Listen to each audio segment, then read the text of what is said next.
नमस्कार, cook with रेणूमध्ये आपले मनापासून स्वागत। आज आपण चटपटीत मसाला कैरीची रेसिपी पाहणार आहोत। सध्या बाजारामध्ये कैऱ्या भरपूर प्रमाणात उपलब्ध आहेत आणि एकदा जर का हे मसाला कैरी आपण बनवून ठेवलं तर वर्ष 2 वर्ष आरामात टिकते आणि खायला तर खूपच चटपटीत लागते। लहानांपासून मोठ्यांपर्यंत सर्वांनाच आवडते। चला तर आपण रेसिपी पाहूया। मसाला कैरी बनवण्यासाठी मी 1 किलो कैऱ्या घेतलेल्या आहेत आणि छान आंबट आहेत हे कैऱ्या। आणि आता हे स्वच्छ धुवून आपण हे पुसून घ्यायचं आहे आणि छान कोरडं करून घेतल्यानंतर आपल्याला वरची साल काढून घ्यायची आहे। बाजारातून कैऱ्या आणल्यानंतर मी कैऱ्यांना पाण्यामध्ये बुडवून ठेवलं होतं जेणेकरून कैऱ्या नरम पडणार नाहीत किंवा तुम्ही फ्रीज मध्ये ठेवू शकता। कैऱ्यांच्या वरची साल सर्व काढून घेतल्यानंतर आता आपल्याला ह्याला बारीक बारीक पातळ उभे काप करून घ्यायचे आहेत। कैऱ्यांचे पातळ उभे काप मी आता सर्व करून घेते आणि होईल तेवढं पातळ ठेवल्याने सुकण्यासही लवकर मदत होते। अशा प्रकारे मी सर्व आता हे कट करून घेतलेलं आहे। सर्व कैऱ्या कट करून झाल्यानंतर आता आपण यासाठी एक मसाला तयार करून घेऊया जेणेकरून मसाला कैरी मस्त चटपटीत होईल।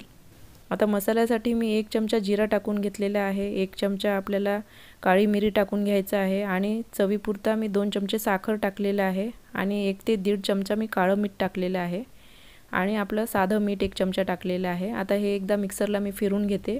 हा मसाला आपला आता बनवून रेडी आहे। आता हे आपण यामध्ये टाकून घेणार आहोत आणि हा मसाला छान अगदी बारीक वाटून घेतलेला आहे। आता हे पूर्ण मसाला एक अंदाजे 4-5 चमचे हे मसाला झालेला आहे। आता हे मी पूर्ण टाकून घेतलेलं आहे।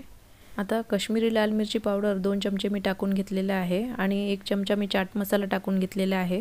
काश्मीरी लाल मिरचीने मस्त रंग येतो आणि चाट मसाला टाकल्याने छान चटपटीत चव येते। आता हलक्या हाताने सर्व मिक्स करून झालेले आहे आणि आता आपल्याला हे वाळवायसाठी दूर टाकून घ्यायचं आहे। असंच जर ताट आपण उन्हात ठेवलं तर कैऱ्यांच्या फोडी लवकर सुकणार नाहीत, त्यामुळे आपण ताटामध्ये असं पसरून ठेवणार आहोत। ताटामध्ये थोड्या थोड्या अंतराने मी कैऱ्यांच्या सर्व फोडी ठेवून घेणार आहे आणि कडकडीत उन्हामध्ये आपल्याला हे सुकवण्यासाठी ठेवायचं आहे।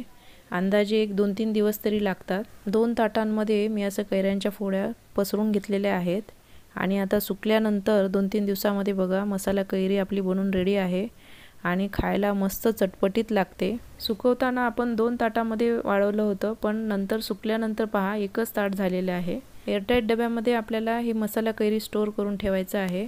ही मसाला कैरी बनवायला खूपच सोपं आहे आणि वर्षभर आपण कैऱ्यांचा आस्वाद घेऊ शकतो।